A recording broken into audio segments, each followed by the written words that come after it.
आज हमारे यहाँ आने का मकसद अपनी मुअज़्ज़ज़ अदलिया को, अपने काबिल एहतराम जजेस को ये पैगाम देना था कि पाकिस्तान में काफ़ी अरसे से और बिलखसूस 9 अप्रैल 2022 से जिस तरह अदलिया को यरगमाल किया गया है और हमारी अदलिया इंसाफ नहीं कर पा रही, तो आज हम ये पैगाम देते हैं कि हम आईन और कानून की बालादस्ती के लिए, पाकिस्तान में इंसाफ की फराहमी के लिए हम उन तमाम जजेस के साथ चट्टान की तरह खड़े हैं जो इंसाफ करना चाह रहे हैं।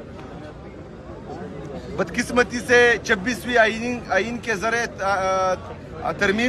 आईनी तरमीम के जरिए अदलिया को यरगमाल बनाया गया है। उसके बाद से हम देख रहे हैं कि जो पाकिस्तान में आईनी बुरहान आ रहा है वो पूरी दुनिया देख रही है।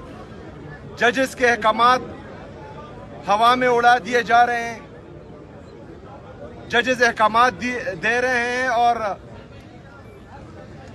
एक सुपरडेंट जेल का या एक छोटा हवलदार भी वो अहकामात नहीं मान रहा, जिससे हमारी मुअज़्ज़ज़ अदलिया की भी तोकीरी हो रही है।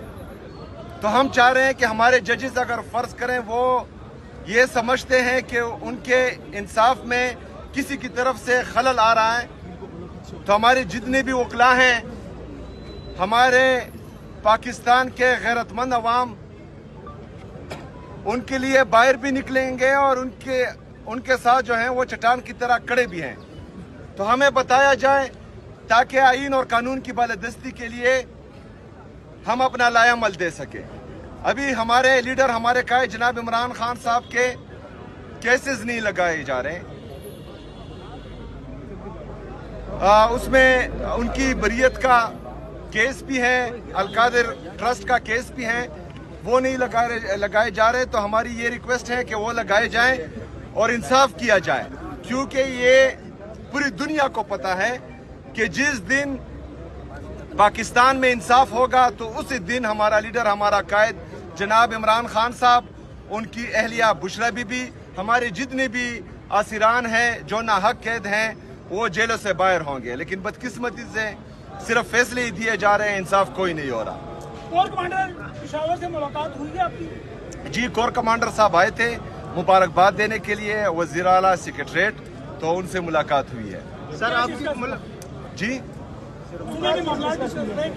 देखिए जी, वो मुबारकबाद के लिए आए थे, कोई ऑफिशियल नहीं आए थे, तो अनऑफिशियली गुफ्तगू हुई है और हमारा मौक़िफ़ वही है जो हम बाहर कह रहे हैं, वो जो है अंदर भी वही मौक़िफ़ है।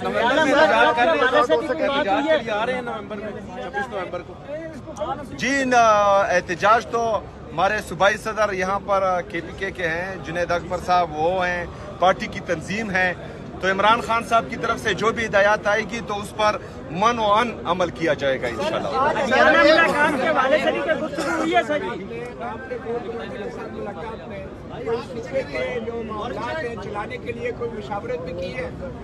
देखिए जी, मैं चीफ एग्जीक्यूटिव हूँ पूरे सूबे का, मेरे ऑफिस में जो है IGP भी आते हैं, चीफ सेक्रेटरी भी आते हैं, कोर कमांडर भी आएंगे, तमाम सिक्योरिटी इदारों के जितने भी हमारे ऑफिसर्स हैं वो आएंगे और सूबे के मामलात उनके साथ ही डिस्कस होंगे।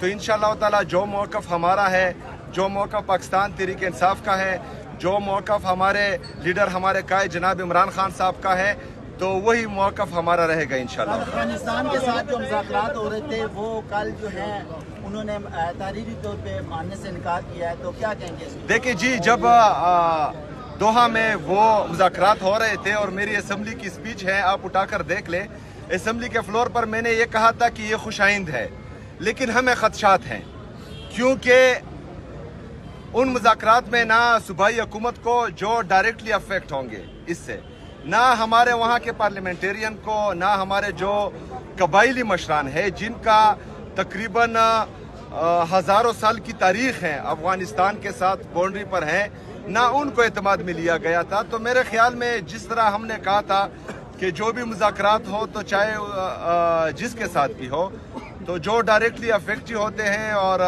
جو مذاکرات کو کامیاب بنا سکتے ہیں ان کو اعتماد میں لینا چاہیے. چیف جسٹس کو آپ نے خط لکھا تھا, اس پر کوئی آپ کو رسپانس آیا؟ نہیں, چیف جسٹس صاحب کو جو ہے میرے لیڈر میرے قائد جناب عمران خان صاحب نے بھی خط لکھا تھا, اس کا بھی مؤثر جواب نہیں آیا. میں نے بھی خط لکھا تھا, اس کا بھی مؤثر جواب نہیں آیا. تو ہم تو یہی چاہ رہے ہیں, یہاں آنے کا مقصد یہی ہے کہ ہمیں بتایا جائے کہ پاکستان میں آئین اور قانون کی بالادستی چلے گی یا ڈنڈا چلے گا, تاکہ ہم جو ہے پھر اپنا لائے عمل دے سکیں. ملاقات کے لیے جی میرا نام لکھا گیا ہے آج کی ملاقات کے لیے, تو انشاءاللہ کوشش ضرور کروں گا.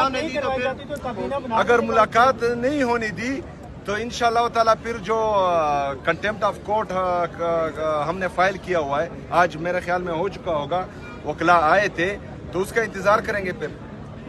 Thank you. 4 کروڑ عوام کی وزیرانہ ہے, خیبر پختونخوا کے اوپر آپ فوکس کیوں نہیں کرتے بجائے اسلام آباد میں عدالتوں اور اڈیالہ کے باہر؟ دیکھیے جی, ہم نے فوکس کیا تھا 2013 سے لے کر 2022 تک جب ریجیم چینج آپریشن ہوا, لیکن جب تک پاکستان میں آئین اور قانون کی بالادستی نہیں ہوگی تب تک اگر ہم یہاں دودھ کی نہریں بھی بہا دیں تو کوئی فائدہ نہیں ہے. آج ایک دفعہ پھر میرے صوبے میں جو ہے دہشت گردی لائی گئی ہے, خود ساختہ دہشت گردی ہے ہم سمجھتے ہیں, ہم سے پوچھے بغیر جو ہے ان کو دوبارہ آباد کیا گیا تھا, تو پھر جو ہے یہ چلتا رہے گا.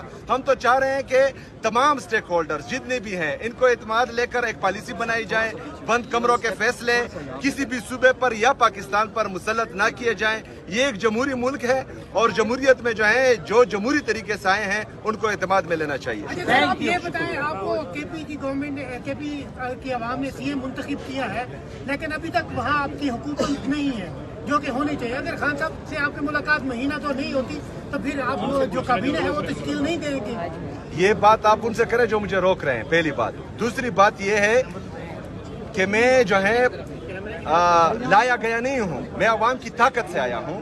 میرے پاس عوام کی طاقت ہے. جو لوگ جو ہیں فارم 47 کے ذریعے جعلی طریقے سے لائے گئے ہیں تو ان سے کوئی سوال ہی نہیں پوچھتا. میں آپ سے کہہ رہا ہوں کہ آپ ان سے سوال کریں جو پہلے رولے اٹکا رہے تھے, پشاور میں آ کر پریس کانفرنسز کر رہے تھے, غلط الزامات لگا رہے تھے ہم پر, جو سیاسی تقاریر جن کا کام نہیں ہے سیاسی تقاریر کرنا, سیاسی پریس کانفرنسز کرنا, وہ سیاسی پریس کانفرنسز کر رہے تھے اور ستیلی ماں جیسا سلوک ہو رہا ہے. تو بہرحال میرے صوبے کی عوام بھی یہی چاہتے ہیں کہ جس کی وجہ سے مجھے ووٹ ملا وہ قائد تحریک امام انقلاب جناب عمران خان صاحب ہیں. تو عمران خان صاحب سے مشورے کے ساتھ میں چلوں. وہ بھی 2018 میں بھی کورٹ کمانڈر نے رابطہ کیا تھا, تو عام طور پہ تو آپ کے گنڈا پور صاحب کورٹ کمانڈر کے پاس جاتے تھے پوری کابینہ کو لے کر, آپ کیوں نہیں گئے؟ دیکھیے جی, ان کا تو مجھے پتہ نہیں ہے, لیکن میں چاہتا ہوں کہ جو صوبے کے چیف ایگزیکٹو ہیں, جو پاکستان کے پرائم منسٹر ہے, تو ان کی توقیر جمہوریت میں بحال رہنی چاہیے اور یہ لوگ جو ہیں ان کے دفاتر میں آنے چاہیے, ڈگی میں چھپ کر نہیں جانے چاہیے.